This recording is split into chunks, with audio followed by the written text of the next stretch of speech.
Muitos de nós que operamos no mercado conhecemos a teoria, certo? Pavio significa rejeição, um corpo grande significa domínio. Mas olha, saber as definições de cor é uma coisa. Conseguir ler a história que o mercado está contando ali, em tempo real, é outra completamente diferente. Nesta análise, a gente vai sair um pouco do livro didático para entrar na habilidade prática de decifrar o que o gráfico está nos dizendo, candle por candle, e realmente transformar esse conhecimento em ação. É exatamente esse o ponto. Existe um abismo entre decorar o que está no livro e realmente aplicar esse conhecimento para entender a dinâmica do mercado. E é justamente essa ponte que a gente vai atravessar hoje. A ponte que transforma um conhecimento passivo, guardado na cabeça, numa habilidade de leitura ativa e poderosa. É uma frustração bem comum, né? A gente entende os componentes de um candle um por um, mas quando olha para o gráfico como um todo, se sente perdido. A teoria nos dá as letras do alfabeto, mas é a leitura prática que nos ensina a formar as palavras e finalmente entender a história completa que o mercado está escrevendo na nossa frente. Pensa bem, saber que um pavio é rejeição ou que um corpo grande mostra domínio, isso são os blocos de construção, é o conhecimento básico. A verdadeira habilidade profissional, aquela que faz a diferença, é a capacidade de juntar essas peças, de tecer esses fatos numa narrativa coerente que explica de verdade a batalha entre compradores e vendedores. Tá, mas então, como é que se desenvolve essa habilidade? A resposta não está em um feeling místico sobre o mercado, não. Está em um processo sistemático. Os profissionais usam um conjunto de perguntas para analisar os gráficos de forma metódica, construindo a história passo a passo, ao invés de ficar tentando adivinhar o que vem a seguir.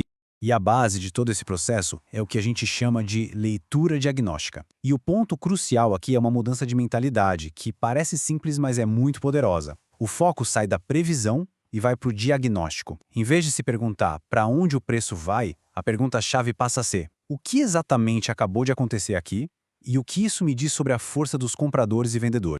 E essa aqui é a estrutura que torna a leitura possível.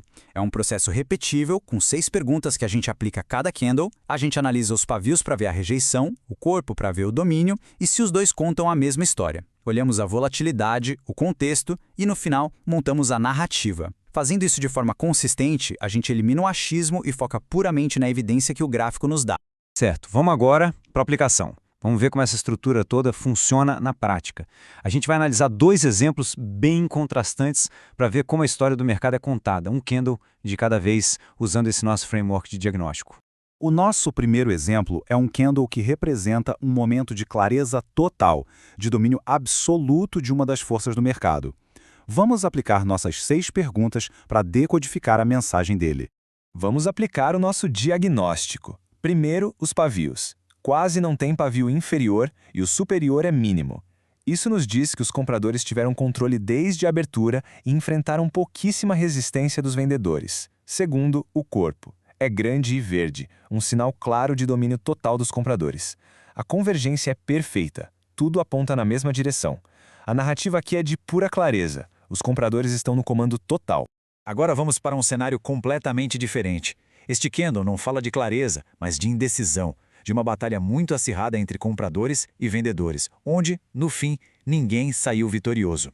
Agora, o diagnóstico deste candle revela uma história bem diferente. Os pavios, longos para cima e para baixo, mostram uma batalha intensa. Compradores tentaram empurrar o preço para cima e foram rejeitados. Vendedores tentaram empurrar para baixo e também foram rejeitados. E o corpo? Pequeno, quase neutro. Isso confirma que, apesar de toda a luta, ninguém saiu vitorioso. A narrativa mudou, de clareza para conflito e dúvida. É um impasse, e essa é uma informação crucial. E tudo isso nos leva à mudança de mentalidade mais importante. A verdadeira diferença entre um amador e um profissional não está nas ferramentas que usam, mas na intenção por trás da análise que fazem. Essa comparação aqui deixa tudo muito claro. A mentalidade amadora está obcecada em adivinhar o futuro. A profissional está focada em diagnosticar o presente com precisão. Ao entender profundamente o que está acontecendo agora, as decisões se tornam lógicas e baseadas em evidências, e não em esperança. E por que essa abordagem é tão poderosa? Porque um bom diagnóstico leva a decisões muito mais inteligentes. Em vez de apostar no futuro, a pessoa age com base na dinâmica do presente. Isso permite posicionar stops com base na estrutura real, realizar lucros em zonas de resistência claras e, talvez o mais importante, ficar de fora quando a história do mercado está confusa e sem direção. Depois de tudo isso, qual é a ideia central que a gente deve levar? O que realmente sustenta uma performance consistente no mercado? A resposta é esta: a operação profissional é construída sobre a leitura profissional.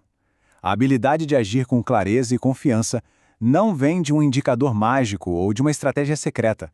Ela nasce de uma fundação sólida, a capacidade de ler o que o mercado está comunicando de forma direta através da ação do preço. E vamos terminar com este pensamento. O objetivo não é ser um vidente, mas sim um leitor habilidoso. A maestria não está em prever o futuro, mas em compreender o presente com tanta profundidade que a aproximação lógica se torna evidente. Aprender a ler é o verdadeiro caminho para operar com confiança.